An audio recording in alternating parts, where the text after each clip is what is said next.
네, 안녕하세요. 로열로더로로쌤입니다. 자, 2021년 3월 18일 목요일 시황방송 시작하도록 하겠습니다. 자, 바로 본론으로 들어가서, 자, 이번 주 16일, 17일 FOMC가 열립니다. 라고 말씀드렸습니다. 이게 굉장히 중요하고, 이중바닥 움직임을 만들지 아니면 여기서 이제 잘 버텨주면은 방향성은 굉장히 좋아집니다. 라고 말씀을 드렸습니다. 자, 여기서 관전 포인트가 무엇이냐? FOMC에서 금리는 어떻게 된다? 금리 인상 얘기 많이 나왔는데 아니다라고 했어요. 금리는 올해는 될 리가 없고 정말 빨라도 내년 하반기, 뭐 내년 말이나 이 정도가 되는 것이고 내후년 가능성도 높고요. 그 정도다라고 말씀을 드렸습니다. 금리 인상은 아니다. 장기국채 금리가 조금 올라간다라고 해서 기준금리가 올라가진 않는다라고 말씀드렸습니다. 경기 회복에 대한 기대감이다.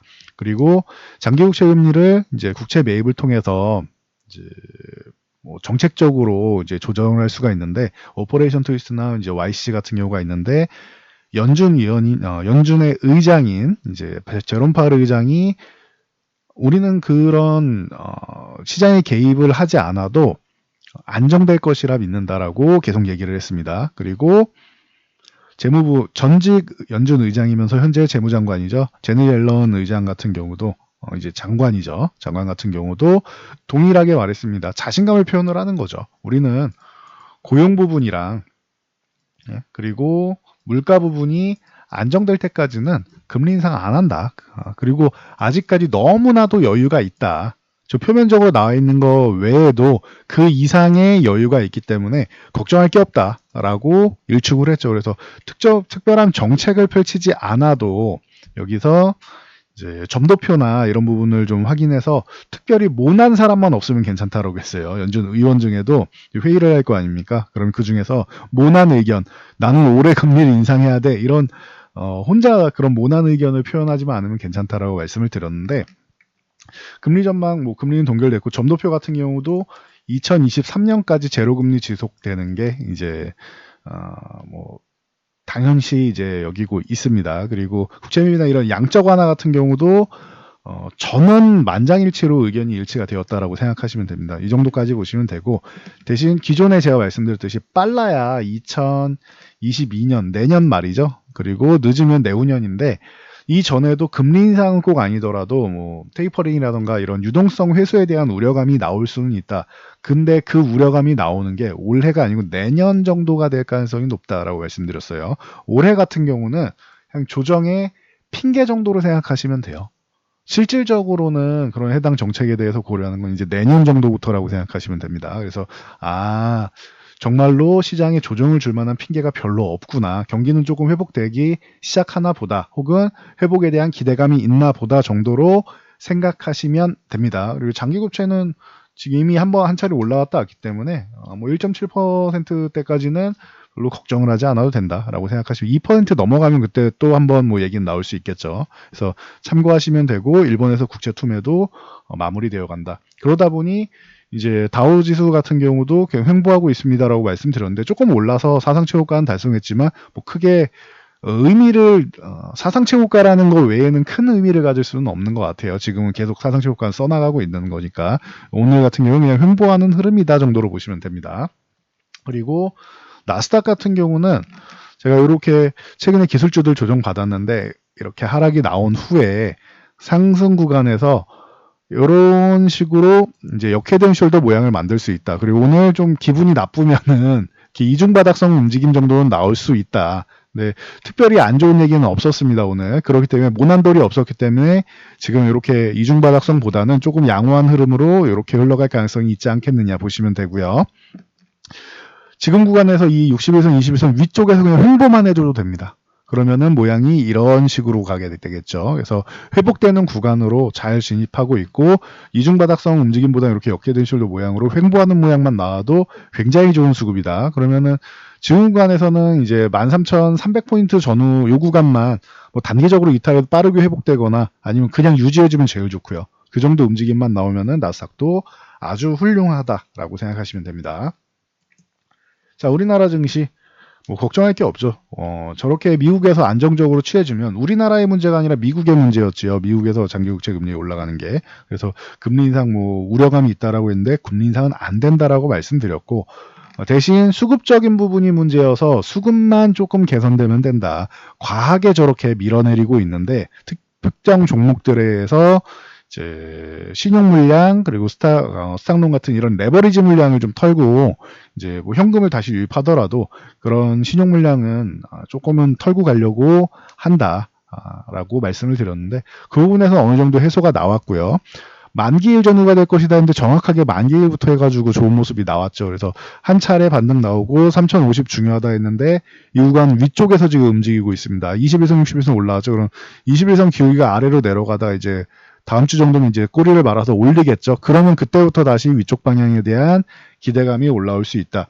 그래서 다음 주 초까지만 이렇게 횡보하면서 잘 넘겨줘도 위쪽으로 가면 더 좋고요. 최소 횡보하거나 위쪽으로 가고 그 하향으로 이탈하지만 않으면 됩니다. 그래서 이탈해도 빠르게 회복하면 괜찮고요. 그 정도 움직임만 해주면은 다음 주 초까지만 잘해주면은 시장은 굉장히 뭐 좋아지고 안정화 단계로 들어갈 것이다 라고 말씀을 드렸죠. 제가 저희 회원분들께도 지난주에 말씀드린 게 반등은 나올 겁니다, 이제. 근데 2주 정도만 딱 지켜보면 될 거예요. 오늘 이제 일주일이 됐고 이제 다음 주까지 이제 2주일인데 2주일 안에 이 부분이 아마 해소될 가능성이 굉장히 높습니다. 일단 반등 나오면서 이게 이중바닥성 움직임이 나올 것이냐 아니면은 그냥 반등 나오고 조금 쉬었다가 한 차례 반등 나왔으니까 그 다음에 올라갈 것이냐, 이게 관건이다라고 말씀드렸어요.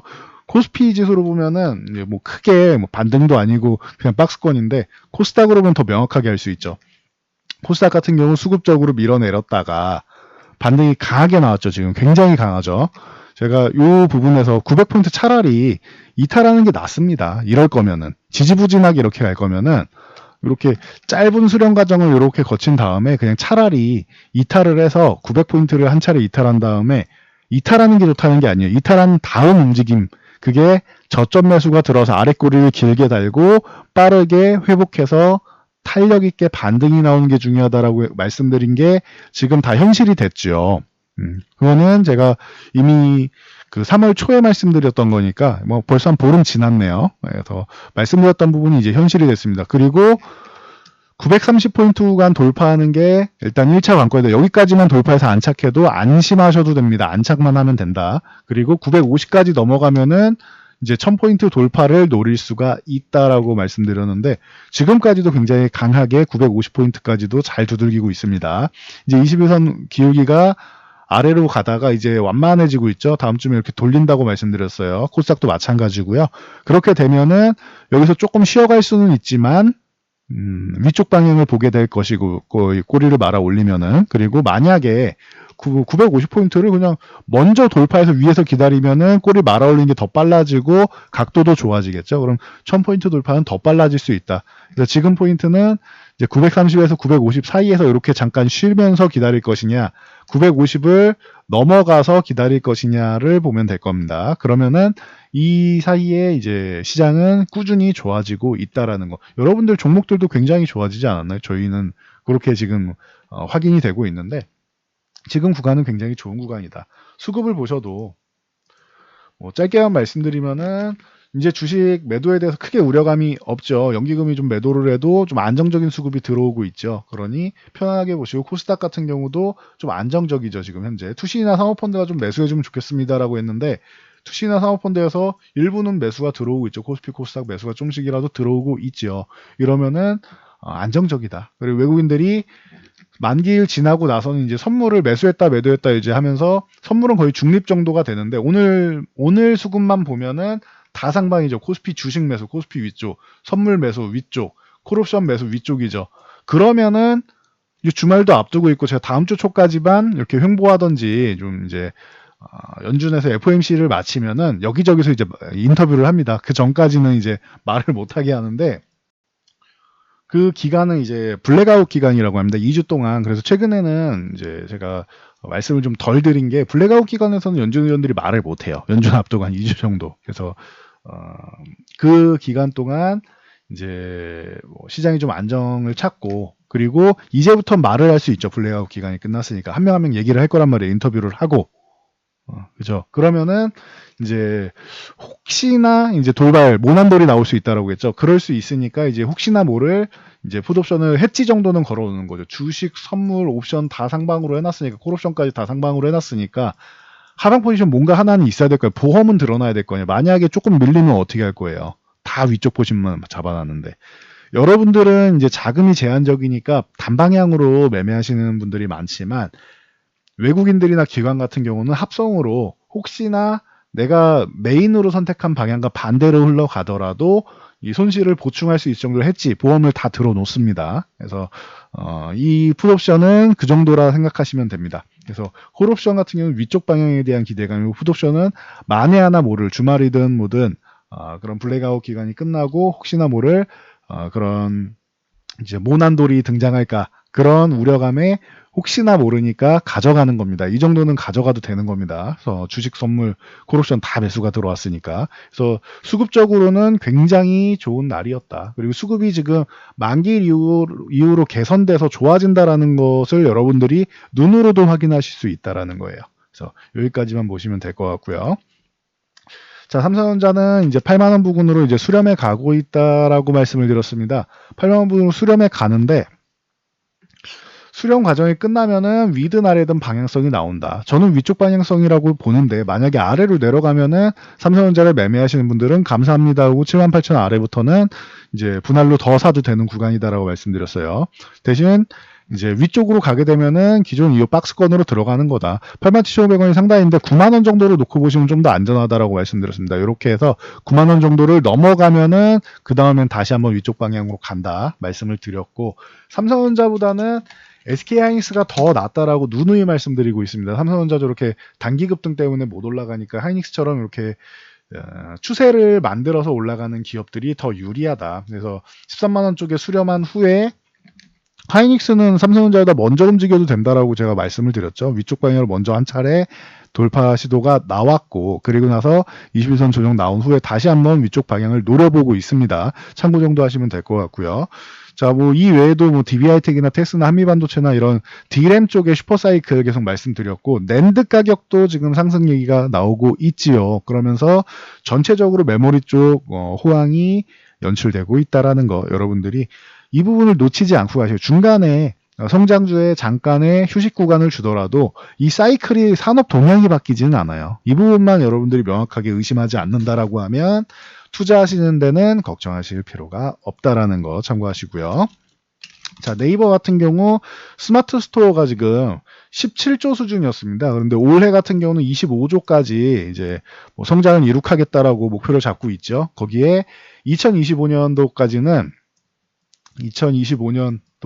매년 30% 요렇게까지 매년 점유율을 상승시켜서 30%까지 점유율을 끌어올리겠다라고 얘기하고 있어요. 그래서 이 부분이 이제 목표니까 달성이 돼야겠지만 현재까지는 목표니까.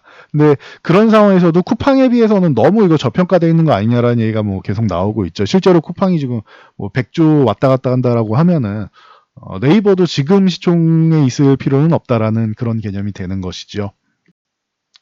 그래서 네이버 같은 경우도 지금 시총이 뭐 60조가 좀 넘어가는데 이 부분에서 좀 이제 다시 한번 이제 뭐 평가를 다시 한번 좀 받고 싶어서 지금 얘기하는 부분이 있고 그리고 이제 카카오 같은 경우도 마찬가지입니다. 카카오 같은 경우도 이제 네이버처럼 이제 동반 상승이 좀 나왔고 그리고 카카오랑 네이버는 기존에 그 포털 사이트 기능만 하는 게 아니다라고 말씀드렸어요. 금융 쪽으로 진출을 하고 있고 그리고 카카오는 이제 플러스 알파로 모빌리티 부분 쪽 뭐 굉장히 뭐 강화를 했죠. 그리고 네이버 같은 경우도 여러 가지 뭐 엔터 쪽도 하고 있고 기존에 자율주행 쪽 하고 있다라고 제가 2017년도에도 말씀드렸던 것 같아요. 그 당시에 모터쇼를 직접 가보면은 네이버 부스에서 자율주행에 대한 뭐 청사진에서 2017년도니까 이제 제가 뭐그 횟수로는 이제 5년이 됐네요. 그 전부터 그 부분에 대해서 네이버는 계속 준비를 하고 있었고 메타버스 쪽으로 해서 이제 서비스도 있고 할 수 있는 것들이 굉장히 많습니다. 지금 네이버나 카카오는 다재다능한 기업이 되어가고 있다라고 생각하시면 돼요. 그래서 성장성이 무궁무진하다라는 거 참고하시면 되고요.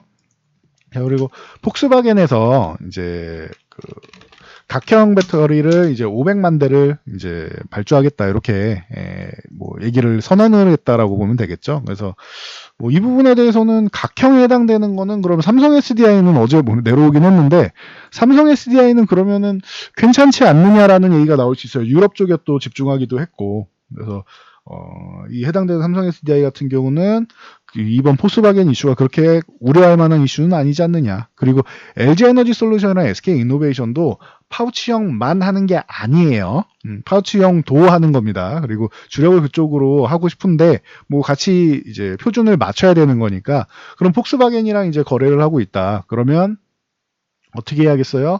각형을 맞춰주면 되는 거죠. 당장 이제 폭스바겐이 원하는 규격을 못 맞춘다 해도 보통 이 LG에너지 솔루션 정도의 기업 능력이면은 뭐 빠르면 한 1년 반에서 뭐 2년 정도면은 맞출 수 있지 않을까 싶어요. 그러면은 이 발주 들어가서 뭐 생산하고 하면은 이제 폭스바겐에서 원하는 거는 이제 2023년, 2025년 뭐 이 정도 사이니까 그 정도면은 조율이 가능하지 않나 싶어요. 파워데이의 목표는 그거예요. 테슬라 배터리데이에서 자체 생산이나 여러 가지 그런 부분 얘기가 나왔듯이 그냥 노스볼트 쪽을 이용하겠다. 그리고 중국을 놓칠 수는 없으니까 중국 시장이 크니까 CATL을 조금 이용하겠다라는 그런 전략입니다. 그러면은 이렇게 해서 선언을 해버리면 본인들이 이제 다른 배터리 업체랑 이제 협력을 할 때 조금 더 유리한 고지를 뭐 차지할 수도 있겠죠. 폭스바겐 같은 경우는 또 워낙 뭐 유럽 시장에서 뭐 점유율 1위고 하다 보니 이런 부분에 대해서는 이제 좀 강하게 좀 뭐 표현을 하는 겁니다. 그러니까 나머지는 이제 기업들이 알아서 조율할 일이 되겠죠. 그렇다고 하면은 저는 삼성 SDI는 이번 이슈에서 나쁘게 볼 이유가 없다. 오히려 괜찮은 거 아니냐. 왜 밀려야 되느냐라고 말씀을 드리고 그러면은 각형 쪽 얘기하는 각형 쪽, 팩 모듈 회사 쪽을 보는 것도 방법이 될 수 있습니다. 그래서 이 부분은 과거에 많이 알려드렸으니까 다시 한번 공부해 보시면 되고요. 그리고 저희 같은 경우는 그러다 보니까 이번에 니켈 함유량 올리겠다라고 또 발표를 했죠. 그래서 대주전자재료 같은 경우는 저희 쪽 이제 특정 기수회원분들이 가지고 계시는데 그러다 보니 이게 최근에 좀 과하게 밀렸던 부분 굉장히 좋아졌죠. 그 부분은 과하게 밀렸기 때문에 뭐 자연스럽게 회복되는 부분이죠. 그래서 하이니켈 쪽으로 해가지고 대주전자재료 이런 부분이 조금 이제 수혜를 받을 수 있다. 이런 부분 이제 올라오게 되면은 저희가 아까 말씀드린 팩 모듈 회사 쪽을 이제 은근슬쩍 교체를 해볼 수가 있겠죠. 그래서 이렇게 준비를 하고 있다. 저희는 보시면 되고요. 대형화성 같은 경우가 이제 아이오닉 5 쪽으로 해서 관련된 종목들이 최근에 뭐 하나둘씩 이렇게 올라왔는데 친환경 시트 소재를 공급한다라고 해서 좀 올라왔습니다. 근데 뭔가 이슈 하나 왔을 때 이렇게 상한가 들어가는 종목들은 빠르게 해먹고 이제 도망가는 경우가 많으니까 추격 매수는 금물이다라는 거 다시 한번 말씀드리고요. 작년에 컨테이너 지수가 굉장히 좋아서 H&M 같은 경우가 좋았고 컨테이너 지수 하면 대한해운이다라고 말씀을 드렸습니다. 이제 주력 사업 쪽 이제 말씀을 드리는 건데 그래서 작년에 컨테이너 지수 막 올라갈 때 작년 말에 하반기에 올해 같은 경우는 그러면은 BDI 지수, 발티고님 지수도 좋아질 겁니다라고 말씀을 드렸어요. 그래서 발티고님 지수 하면은 H&M은 당연히 둘 다 해당이 되고요. 펜오션이 여러분들이 좀 지켜보셔야 됩니다라고 작년 하반기에 말씀을 드렸죠. 그리고 나서 한 차례 올라오고 그리고 그 다음부터 굉장히 좋은 제가 이 구간에서 말씀을 드렸는데 굉장히 좋은 모습을 보이고 있죠. 그 해당 영상 찾아보시면은 BDI 지수 앞으로 좋아질 겁니다. 컨테이너 지수 뭐 당연히 뭐 계속 좋아지고 이 말씀을 드렸는데 굉장히 뭐 그 당시에 뭐 3,000원대부터 해서 벌써 이만큼이나 올라왔습니다. 생각보다 좀 빠른 움직임인데 뭐 굉장히 좋고요. 이 BDI 지수가 이제 여러분도 이제 확인을 해보시면은 지금 벌써 뭐 2000포인트를 돌파했습니다. 2100을 넘어가고 있는데 작년에 코로나 때문에 이제 급락했을 때가 400을 이탈하고 할 정도로 이게 좀 어려움을 겪었습니다. 뭐 코로나 때문에 뭐 물동량이 있겠습니까? 그래서 400을 이탈했던 게 2000을 드디어 회복했으니 굉장히 지금 기대감을 모으고 있는 것이다. 그래서 페노션 같은 경우가 이런 부분에서는 여러분들도 같이 좀 볼만하다. 라고 생각하시면 됩니다. 그래서 참고하시고 해운업황이 좋으면 뭐가 따라와요? 조선사들도 따라옵니다. 그래서 조선사들도 최근에 이제 수주 발주량이랑 이런 부분 그리고 성가 인상 같은 경우 말씀을 드렸고 그래서 거기에 해당되는 중소형주로 성광밴드 같은 경우가 기존부터 계속 꾸준히 이제 탄탄한 기업입니다. 기술력이 탄탄한 기업이다라고 말씀을 드렸고, 삼각 MNT도 말씀을 드렸는데 여기는 이제 풍력하고도 좀 이제 관련이 있다라고 누누이 설명을 드렸죠. 참고하시면 될 것 같아요. 그리고 뉴라던가 이런 종목들 뭐 지분 투자 계약을 이제 그 라이벌 피처스 인터내셔널이랑 이제 계약을 했는데 3년 동안 투자 계약을 했고, 헐리우드 이제 콘텐츠 투자 회사라고 생각하시면 돼요. 이런 뭐 좋은 이슈들이 있는데 기존에 계속 뭐 얘기 나왔던 부분이니까 참고 정도 하시면 될 것 같고, 뭐 에이스토리라던가 뭐 페넨터라던가 뭐 이런 종목들은 뭐 꾸준히 이제 쉴 때마다 뭐 보시면 되지 않나 싶고요. 그리고 뭐 가장 안정적인 이런 콘텐츠 관련 주제에서 가장 안정적인 종목은 당연히 뭐 스튜디오 드래곤이 될 것이고, 그리고 이제 제이 콘텐트리 같은 경우가 됩니다. 그래서 이런 종목들 이제 좀 쉬고 있을 때, 올라갈 때가 아니고 쉬고 있을 때 공략을 하는 게 중요하다. 그리고 특수효과 쪽으로는 이제 덱스터나 위즈익 스튜디오나 뭐 많다라고 말씀을 드렸어요. 뭐 작은 중소형 기업도 많고, 그러니까 엔터 쪽도 올해는 뭐 꾸준히 볼 수 있다. 누누이 말씀드렸고, SK바이오사이언스는 그냥 뭐 따상 올랐는데 저희 쪽에도 이제 뭐 넣으신 분들이 있는데 많은 주수를 배정받지는 못하셨을 겁니다. 그래도 뭐 축하드리고요. 그리고 어제 나파벨탄 말씀드렸는데 종근당 그룹주는 당연히 오늘 급락이라고 말씀드렸어요. 그래서 종근당 그룹주가 뭐 어제 올라왔던 거 그냥 그대로 다 내줬다 생각하시면 됩니다. 그래서 종근당, 종근당 바이오, 종근당 홀딩스, 그리고 경보제약까지 이렇게 종근당 그룹 계열사, 그리고 뭐 BC벨도 제약 같은 뭐 이런 원료를 납품하겠다 했던 기업들, 이런 나파보스타트 이쪽으로 연결돼 있는 기업들이 전체적으로 좀 하락을 하면서 어려움을 겪었다 보시면 됩니다. 그래서 이 정도까지 오늘 정리해드리면은 뭐 깔끔하게 넘어갈 수 있을 것 같습니다. 그리고 뭐 내일은 이제 IPO 관련해서 칼럼이 올라올 텐데 해외편이 먼저 갈 겁니다. 그러면은 이제 쿠팡 관련해 가지고 그 다음 뭐 타자랑 뭐 이제 투자에 여러분들 유의할 점이랑 올라오니까 내일 이제 저희 커뮤니티 가면은 확인하실 수 있죠. 그리고 이제 저희가 유튜브에도 다 올려드리니까 그 게시판 기능 확인하시면 되고, 아니면은 로로쌤 치시면은 포털 사이트에서 제 이름 치면은 뭐 성경제신문 칼럼 올라온 걸 다 확인하실 수 있습니다. 언론사에 들어가셔도 이제 메뉴가 나올 거고, 이제 제 로로쌤으로 검색하셔도 다 나오니까 잘 체크해서 투자에 도움되시면 될 것 같습니다. 자, 그럼 저는 여기까지 말씀드리고 물러가도록 하겠습니다. 여러분들 영상이 도움되셨다면은 좋아요, 그리고 댓글, 알람 설정 해주시고요.